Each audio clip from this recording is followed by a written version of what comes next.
దీక్ష విక్కీలకి అక్షింతలు వేయడానికి స్టేజ్ మీదకు వచ్చింది కృతి. అదే టైంకి రిషి కూడా రావడంతో ఇద్దరూ ఒకరినొకరు చూసుకుంటారు. రిషికి ఒక్క క్షణం కృతిని చూడగానే ప్రేమ పొంగుకొచ్చింది.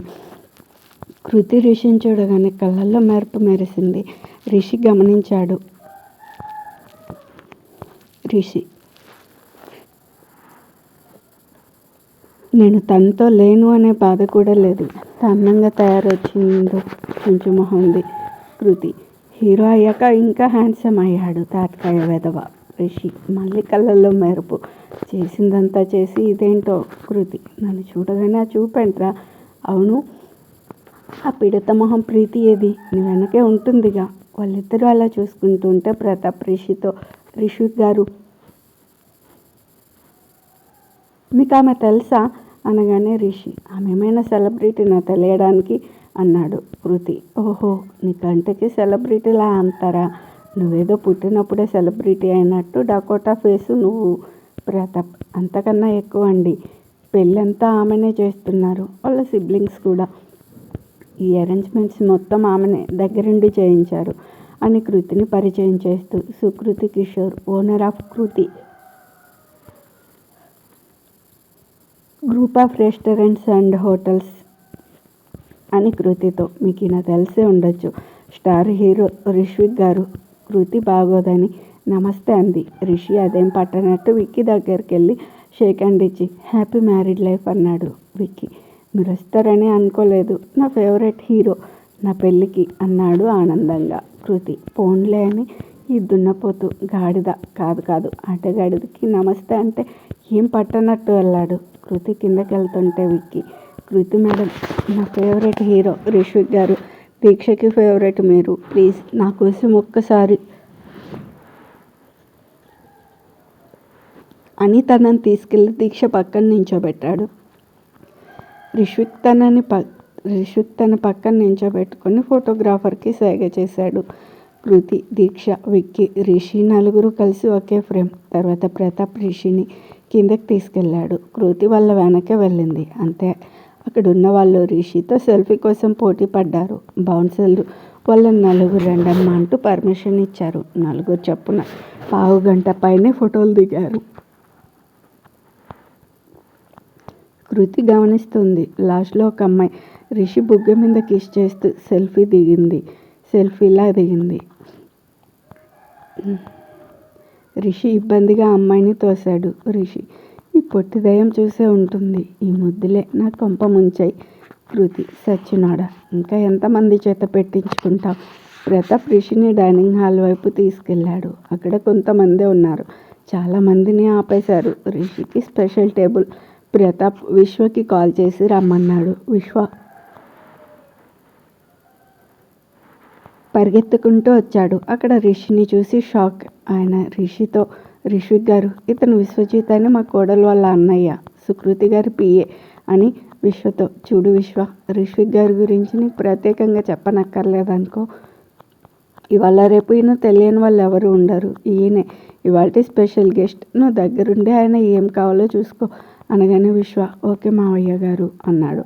ఈలోపు ఎవరో వచ్చి, సార్ మినిస్టర్ గారు వచ్చారు అనగానే ఆయన, అవునా అని రిషితో, ఏమనుకోకండి, మినిస్టర్ గారు వచ్చారట, నేను రిసీవ్ చేసుకుని వచ్చేస్తా అనగానే రిషి, పర్లేదు వెళ్ళండి అన్నాడు. ఆయన అటు వెళ్ళగానే విశ్వ, సార్ మీరేం తింటారో చెప్తే నేను తీసుకొస్తా అన్నాడు. అన్నట్లు రిషి వెనకే మన పిఏ పాప కూడా ఉంది, మేఘమాల. రిషి స్టైల్గా కాలు మీద కాలేసుకుని, విశ్వాసం, ఏం చేశారేంటి స్పెషల్స్ అని అడిగాడు. విశ్వ సార్, నా పేరు విశ్వాసం కాదు, విశ్వజిత్. రిషి, అదే లేవో, నీకు విశ్వాసం చాలా ఎక్కువ, అందుకే ఆ పేరు సెట్ చేశా అనగానే మేఘమాల కిసుక్కున నవ్వింది. విశ్వ తన వైపు కోపంగా చూశాడు. రిషి, ఇంతకీ ఏం వండిందేంటి మీ మేడం అన్నాడు. విశ్వ, మా మేడం వండారు, దగ్గరుండి వండిస్తారు అన్నాడు కోపం కంట్రోల్ చేసుకుంటూ. రిషి, అవునా, సరే ఇంతకీ ఏది మీ మేడం? విశ్వ, ఎందుకు సార్, నేను విన్నా కదా, నాకు చెప్పండి అన్నాడు. రిషి, మేఘమాల, వెళ్దాం పద, ప్రతాప్ గారు అడిగితే పెళ్లి కూతురు తరపు వాళ్ళు మర్యాదలు సరిగా చేయలేదని చెప్పు అన్నాడు. విశ్వ, అయ్యో ఆగండి సార్ అంటూ కృతికి కాల్ చేశాడు. కృతి అక్కడికి వచ్చింది. ఏంటి విశ్వ, ఏమైనా ప్రాబ్లమా అని అడిగింది రిషిని చూస్తూ. విశ్వ ఏమీ లేదు అనగానే, రిషి అది సంగతి విశ్వాసం మీ మేడమే ప్రాబ్లమ్స్ క్రియేట్ చేస్తుంది, మళ్ళీ తనే సాల్వ్ చేసినట్టు బిల్డప్ అనగానే కృతి ఏదో అనేలోపు విశ్వ, మేడం ప్రతాప్ గారు రిషి గారిని దగ్గరుండి చూసుకోమన్నారు అనగానే కృతి సైలెంట్ అయింది. రిషి పదమేగా, వీళ్ళు పెట్టే రకాలు కాదు అనగానే కృతి, మిస్టర్ రిషిక్, మేమిక్కడ ఇండియన్, చైనీస్, కాంటినెంటల్, ఇటాలియన్ ఏర్పాటు చేశాం, మీరేం తింటారో చెప్తే. రిషి ఏ తెలుగు వంటలు లేవా? కృతి ఉన్నాయి. రిషి నాన్ వెజ్ ఏమున్నాయో? కృతి మెనూ కార్డ్ ఇచ్చింది. రిషి విశ్వాసం, మీ మేడంకి చెప్పు వాటిని చదవమని. కృతికి అర్థమైంది రిషి కావాలని చేస్తున్నాడని. ఇక తప్పదు అన్నట్లు కార్డు పక్కన పెట్టి చూడకుండానే చికెన్, మటన్, సీ ఫుడ్ అని చెప్తుంటే రిషి చికెన్లో ఏంటి స్పెషల్స్? మనసులో నువ్వు తినేది నాన్ వెజ్, అది కూడా సీ ఫుడ్ అనుకుంది. రిషి పదమేగా అనగానే Kriti chicken biryani, chicken 65, chicken Chettinad, chicken tandoori, butter chicken, chilli garlic chicken, నాటుకోడి పులుసు, బార్బిక్యూ వింగ్స్, చికెన్ లాలీపాప్.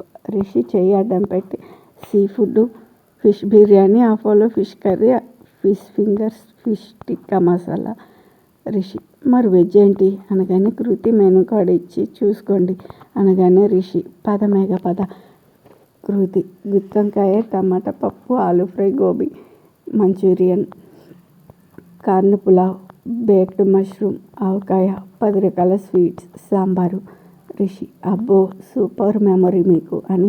బాబు విశ్వాసం వెళ్ళి ఆపిల్ జ్యూస్ తీసుకురా అనగానే కృతి అలాంటప్పుడు ఐటమ్స్ ఎందుకు అడిగారు అని అడిగింది.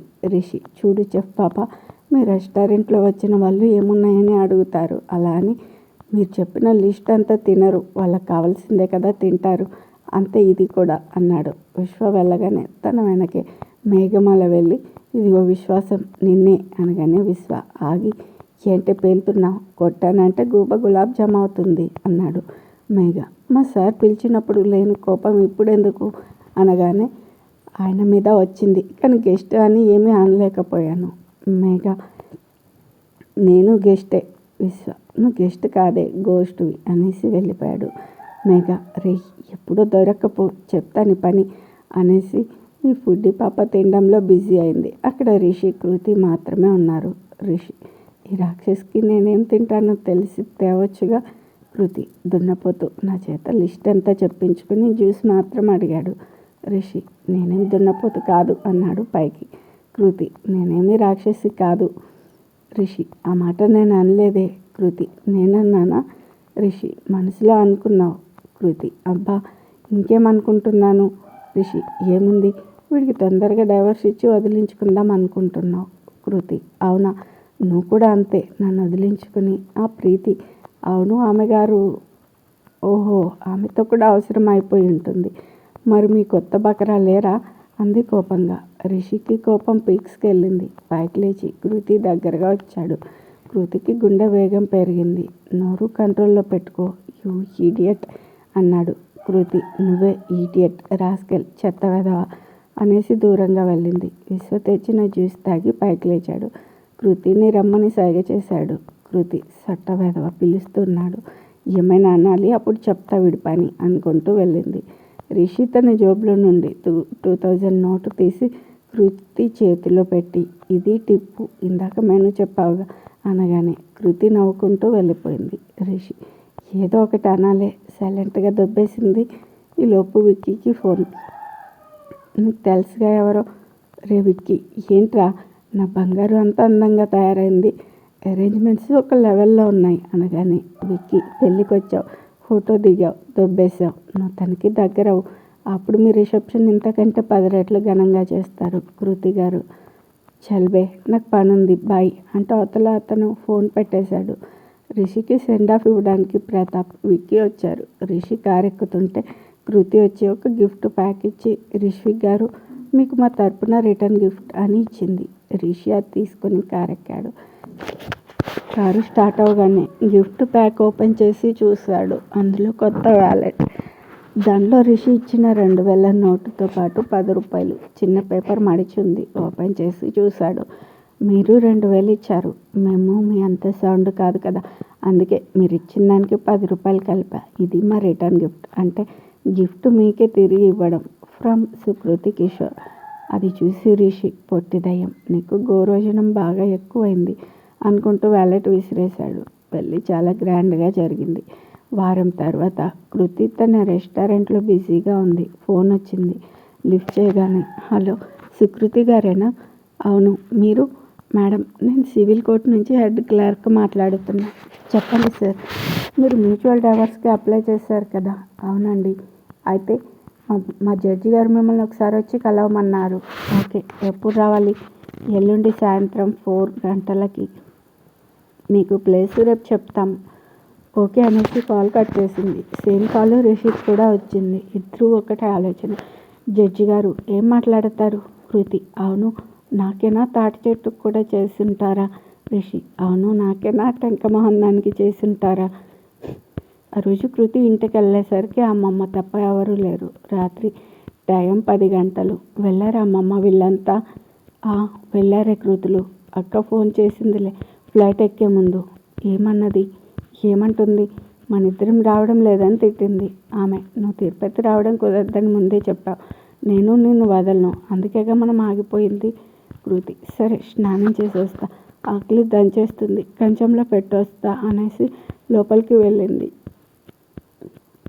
కృతి స్నానం చేసి వచ్చేసరికి అమ్మమ్మ ఇద్దరికి వడ్డించింది. నీకు ఎన్నిసార్లు చెప్పా తినేసేమని అని కంచం ముందు కూర్చోగానే కాలింగ్ బెల్ మోగింది. పని మనిషి వెళ్ళి తలుపు తీసింది. అభి లోపలికి వచ్చాడు. డైరెక్ట్గా వచ్చి డైనింగ్ టేబుల్ దగ్గర చైర్లో కూర్చున్నాడు. కృతి తనని చూసి ఏం మాట్లాడకుండా తింటుంది. అమ్మమ్మ, నువ్వేంటి ఈ టైంలో అంది యమ సీరియస్గా. అభి, అంకుల్ మీ ఇద్దరే ఇంట్లో ఉన్నారని నన్ను తోడుండమన్నారు. కృతి తింటూ, అభి మళ్ళీ చెప్తున్నా, బెస్ట్ ఫ్రెండ్గా అయితే ఓకే, అలా కాకుండా అయితే వెళ్ళిపో అంది. అభి, అమ్మమ్మ దిస్ ఈజ్ టూ మచ్. చిన్నప్పుడు నేను వస్తే దగ్గరుండి అన్నం పెట్టేదాన్ని. ఇప్పుడేంటి కనీసం నన్ను తిన్నావా అని కూడా అడగకుండా తినేస్తున్నారు అన్నాడు. ఆమె, ఓరి తింగర్ సన్నాసి, కృతి చెప్పినట్టు దాని ఫ్రెండ్గా అయితే అలాగే చేద్దును అంది. వాళ్ళిద్దరూ తినడం కంప్లీట్ చేశాక కృతి, అమ్మమ్మ వీడిని పంపించేసి వచ్చాయి అనగానే అభి సీరియస్గా, నేను చెప్పింది ఏం చేశావు అని అడిగాడు. కృతి, అభి నీకు మర్యాదగా చెప్తే అర్థం కాలేదా? విసిగించకుండా వెళ్ళు. అభి, కృతి ఐ లవ్ యూ. ఇది ఇప్పుడు కాదు, ఎప్పుడో చెప్పాలనుకున్నా. ఐ వాంట్ యూ మ్యారీ యార్. అందులో తప్పేముంది? నాకు అర్థం కాలేదు. కృతి, ఇలా చెప్తే నీకు అర్థం కాదు, నీ మీద పోలీస్ కంప్లైంట్ ఇస్తా అనగానే అభి నవ్వుతూ, పోలీస్ కంప్లైంట్ నా మీద ఇవ్వు, మీ నాన్నే అడ్డం నిలబెడతాడు. కృతి, ఓహో అదా నీ ధైర్యం, సరే మా నాన్న చేత ఇప్పిస్తా, ఈ పెళ్ళి జరగదని. అభి, నోవే, అంకుల్ ఎప్పటికల్లా చెప్పరు. కృతి, చెప్పకపోతే నేను ఇంట్లో నుండి వెళ్ళిపోతా. I have my own house, అంతేకాని మా డాడీ మాట వినను. నన్ను నిన్ను మాత్రం చేసుకోను. అభి, ఏం తక్కువ నాకు? ఆ రిషి అంత హ్యాండ్సమ్ కాకపోయినా నేను బాగానే ఉంటా. స్టేటస్ నీకన్నా ఎక్కువే, సంపాదన నీకన్నా ఎక్కువే. కృతి, పొగరు అహంకారం నాకన్నా ఎక్కువే. అభి, ఎస్ అఫ్కోర్స్, మేబీ మగాన్ని కదా. కృతి, అది కట్అవుట్ చూసి కాదు, మనసు చూసి చెప్పేది. నీకు మనసే లేదని ఈ మధ్య తెలిసింది. ఇక వెళ్ళు. లాస్ట్ అండ్ ఫైనల్ వార్నింగ్, ఇంకోసారి ప్రేమ పెళ్ళి అంటూ వచ్చావనుకో నేనేం చేస్తానో నాకే తెలియదు అంటూ వాచ్మ్యాన్ అంటూ గట్టిగా కేకేసింది. అభి కృతిని కోపంగా చూస్తూ వెళ్ళిపోయాడు. వాచ్మెన్ వచ్చి మేడం అన్నాడు. కృతి, ఈసారి అతను వస్తున్న పర్మిషన్ లేకుండా లోపలికి రానివ్వకు. అతను కిషోర్ సారు అంటూ నీళ్లు నమిలాడు. కృతి, నేను చెప్తా సార్కి, నేను చెప్పింది చెయ్యి అని లోపలికి వెళ్ళింది. ఛార్జింగ్లో ఉన్న ఫోన్ తీసింది. 3 missed calls from Sanju. Call చేసింది. హాయ్ సంజు. సంజు, ఏంటి బిజీనా? లేదు చెప్పు అంది కృతి. సంజు, ఎల్లుండి మన city restaurants owner association meeting ఉంది, వస్తున్నావా? కృతి, వచ్చేదాన్ని, బట్ ఏ టైం అవుతుందో నాకు కోర్టు పని ఉంది, మేబీ కుదరదు. సంజు, ఏంటి వాయిస్ డల్గా ఉంది? కృతి, ఏం లేదు, కొంచెం తలనొప్పి అంతే. సంజు, సరే ఇంతకీ కోర్టు పని ఏంటి? కృతి, జడ్జి గారు రమ్మన్నారు అని కాల్ వచ్చింది. సంజు, ఓ సరే, ఎల్లుండి మీటింగ్కి మీ డాడీని రమ్మని చెప్పు. కృతి వాళ్ళు తిరుపతి వెళ్ళారు సంజు. మరి కోర్టుకు ఒక్కదానివే వెళ్తావా? విశ్వని తోడు తీసుకెళ్ళు. కృతి విశ్వకృష్ణ నాతోనే ఉంటారు. మిత్ర వస్తానంది. సంజు సరే జాగ్రత్త, అవసరమైతే ఫోన్ చేయి. కృతి ఓకే అంటూ పెట్టేసింది. కళ్ళు మూసుకుంది. దీక్ష పెళ్లిలో చూసిన రిషి రూపమే. ఈ మధ్య వీడు బాగా డిస్టర్బ్ చేస్తున్నాడు. దిండు తల మీద పెట్టి రిషిగా పోరా నా మైండ్లో నుంచి పో, ఎల్లుండి రాకు, ఒకవేళ వచ్చినా నేను వెళ్ళాకరా అంటూ అరుస్తూ ఉంది. డోర్ తీసిన సౌండ్ వినిపించి గమన కళ్ళు మూసుకుంది. అమ్మమ్మ నువ్వు ఎంత కళ్ళు మొత్తుకున్నా వాడు నిన్ను డిస్టర్బ్ చేస్తూనే ఉంటాడు. కృతి లేచి కూర్చుని నీకెలా తెలుసు? నేను అదే ఆలోచిస్తున్నా అని ఆమె. ఎందుకంటే వాడు పరాయివాడు కాదు, నీ మొగుడు. కృతి మొగుడు. ఎల్లుండి నుంచి ఆ విషయం మర్చిపోవడానికే పిలుస్తున్నారు ఆమె. వాళ్ళు చెప్తే చేసుకున్నారా పెళ్ళి, ఇప్పుడు వద్దంటే విడిపోవడానికి? కృతి సైలెంట్గా ఉండిపోయింది.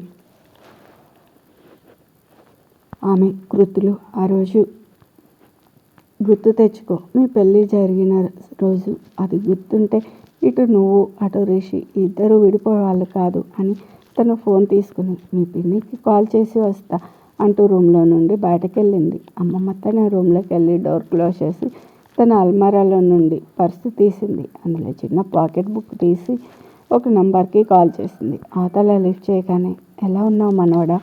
రిషి ఎవరు అని అడిగాడు. అంతేలే, కట్టుకున్న పెళ్ళామే పనికి రాకుండా పోయింది, ఇక ఈ ముసల్దేం గుర్తుంటుంది? రిషి ఓ అమ్మమ్మ మీరా, ఎలా ఉన్నారు?